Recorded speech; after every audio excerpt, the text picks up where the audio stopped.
Assalamualaikum warahmatullahi wabarakatuh. Pada pertemuan kali ini kita akan membahas tentang pertumbuhan ekonomi, masih bersama dengan Ibu Enda Rasmala Arum. Apa sih yang disebut dengan pertumbuhan ekonomi? Pertumbuhan ekonomi adalah suatu keadaan di mana terjadinya kenaikan produk domestik bruto atau PDB suatu negara tanpa memandang apakah kenaikan tersebut lebih besar atau lebih kecil dari tingkat pertumbuhan penduduk.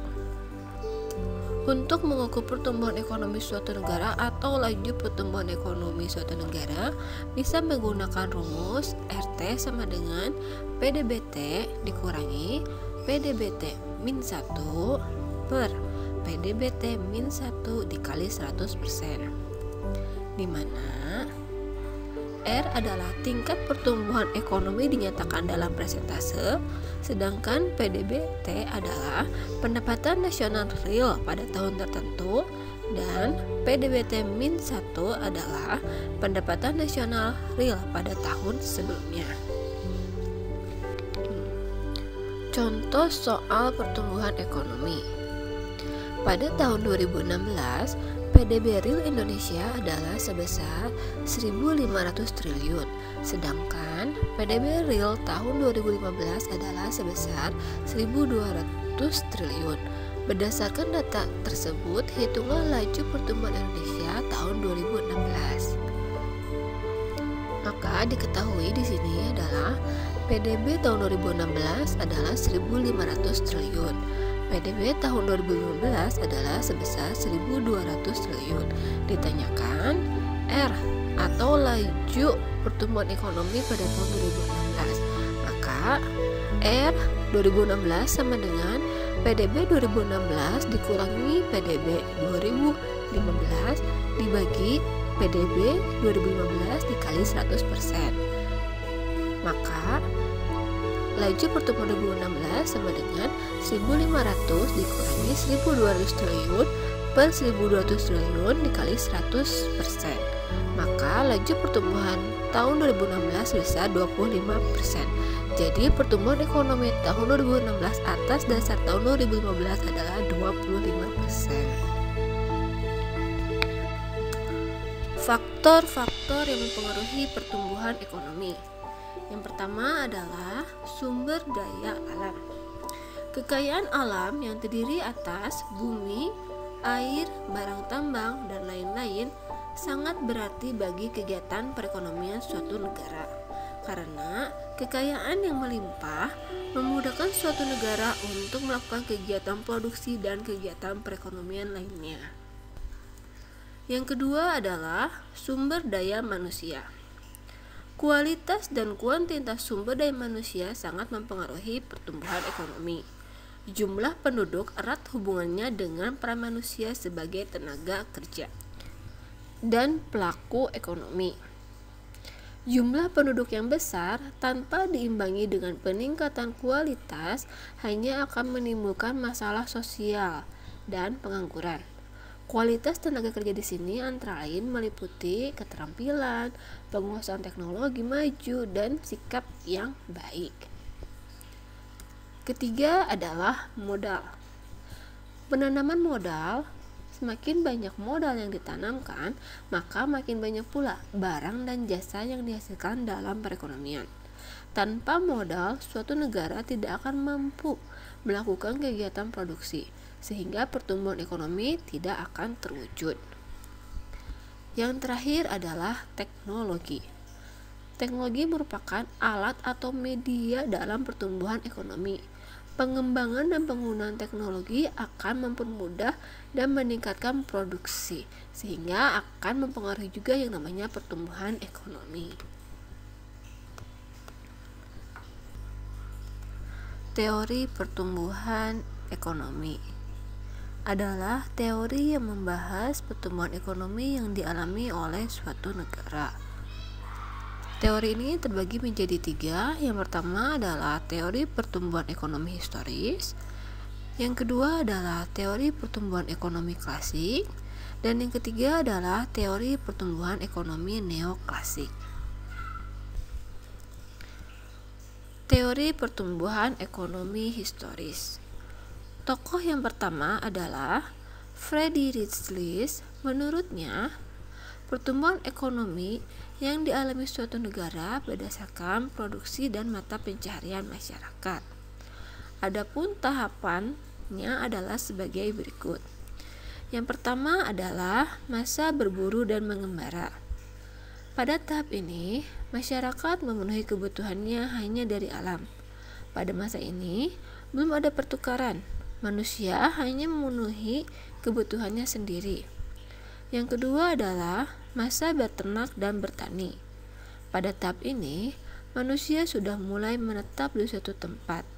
Mereka memenuhi kebutuhan hidup dengan cara berternak dan bertani. Yang ketiga adalah masa bertani dan kerajinan. Pada masa ini, selain bertani, manusia sudah mulai mengembangkan kerajinan yang ada hubungannya dengan pertanian. Kerajinan dikerjakan untuk memenuhi waktu luang setelah mengerjakan bertani.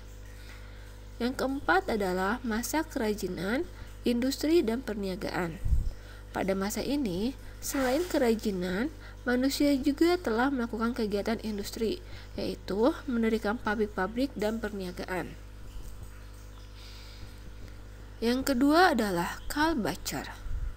Menurutnya, pertumbuhan ekonomi suatu negara berdasarkan hubungan produsen dengan konsumen. Adapun tahapannya adalah sebagai berikut. Yang pertama adalah masa rumah tangga tertutup. Pada masa ini, masyarakat melakukan produksi hanya untuk memenuhi kelompoknya sendiri. Yang kedua adalah masa rumah tangga kota. Pada masa ini, sebagian kelompok masyarakat membangun tempat khusus sebagai pusat perdagangan dan industri yang disebut dengan kota. Selanjutnya, timbul hubungan dagang antara desa dan kota. Yang ketiga adalah masa rumah tangga bangsa atau kemasyarakatan. Terkadang, suatu kota tidak dapat menghasilkan suatu jenis barang. Barang harus didatangkan dari kota lain, sehingga terjadilah kegiatan perdagangan antar kota dalam suatu negara atau dalam suatu bangsa. Yang terakhir adalah rumah tangga dunia. Pada masa ini, pertukaran atau perdagangan sudah melewati batas-batas negara, karena antar negara ternyata saling membutuhkan. Perdagangan antar negara juga didukung dengan kemajuan ilmu teknologi dan pengetahuan yang memudahkan manusia berhubungan dengan negara lain. Yang ketiga adalah menurut Werner Sombar. Menurutnya, pertumbuhan ekonomi didasarkan atas susunan organisasi dan ideologi masyarakat. Adapun tahapan pertumbuhannya adalah sebagai berikut. Yang pertama adalah masa perekonomian tertutup atau prakapitalis. Pada masa ini, masyarakat bekerja untuk memenuhi kebutuhan sendiri dalam suatu keluarga. Yang kedua adalah masa perekonomian kerajinan dan pertukaran.